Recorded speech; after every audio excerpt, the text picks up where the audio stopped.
we started in '68. That was the age of the hippie revolution, Woodstock. So we were always on the edge and have stayed that way ever since.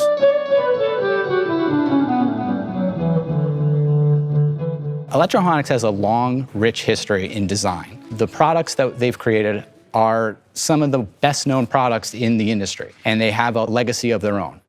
Yeah, well, we were also the first one to come out with crazy names. So we came out with the Screaming Bird, and the copy was make your guitar sound like a harpsichord whose strings are whipped instead of plucked. My name is Anthony Rubolotta. I am one of the graphic designers here at Electro-Harmonix. A graphic designer is responsible for the visual identity of the pedals that we produce. The product is already designed with the features, so once they know the features, they creatively come up with concepts, and I'll give my opinion on what I like best. I'll have a few other guys give their opinions, and we'll choose one of those concepts and finish it off.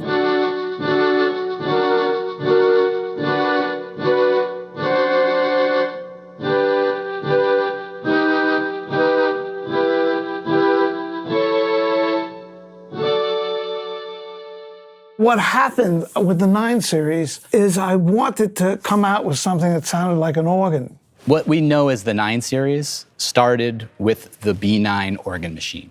Back in March of 2014, Mike had told me about this great new pedal that we were going to make, and it was derived from some of the technology from the Hog, harmonic octave generator.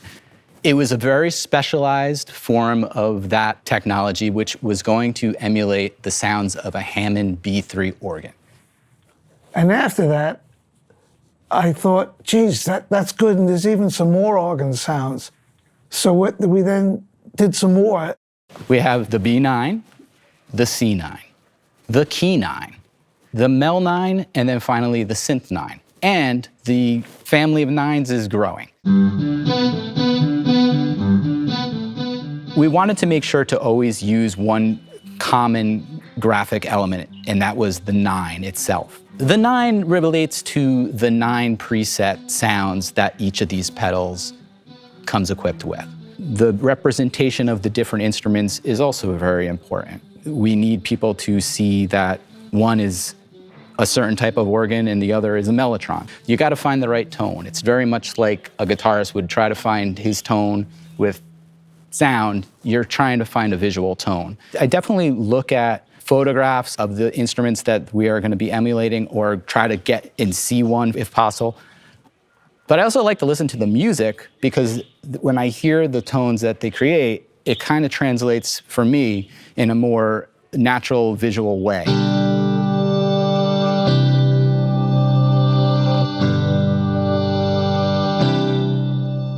When it came time to do the Mel 9, we knew we needed to get an image of a mellotron. So what I usually do, and part of the process, is taking the photographic image and translating it to something that could be screen printed on top of the chassis. The look of the pedal is very much tied to the look of the original instrument.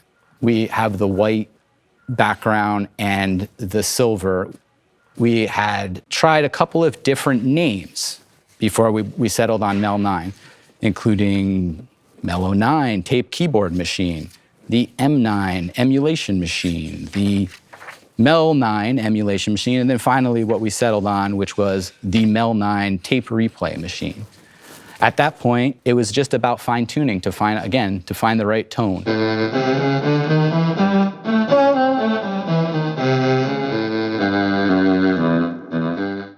Following getting the artwork finished, you will get samples back from the vendor, and as soon as you're happy with it, it goes into production, and it's really exciting because you just made something for this legendary company with this immense fan base, and you're part of this sonic legacy.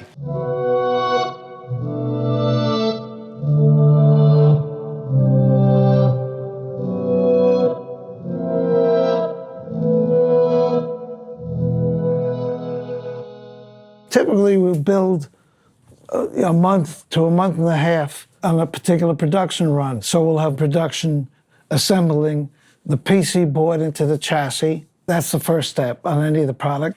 Every single one gets tested on the oscilloscope. After that, they get sealed. And after that, every single pedal gets tested by a guitar player. So we make sure every pedal that goes out to Musician's Friend is perfect. We like to check the quality. If you're going to do it overseas, you never know when one of the suppliers, like changes a part. They think that it's the same thing, or they screw up in their production.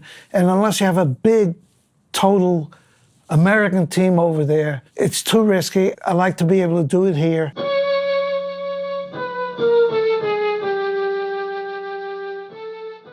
What I love most about designing pedals is seeing them in action.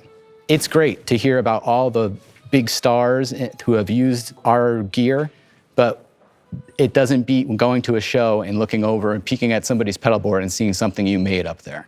I'm Mike Mathews, president and founder of Electro-Harmonix. I dig it, I love working, and I'm happy to sit before you guys at Musician's Friend and tell you some of the story.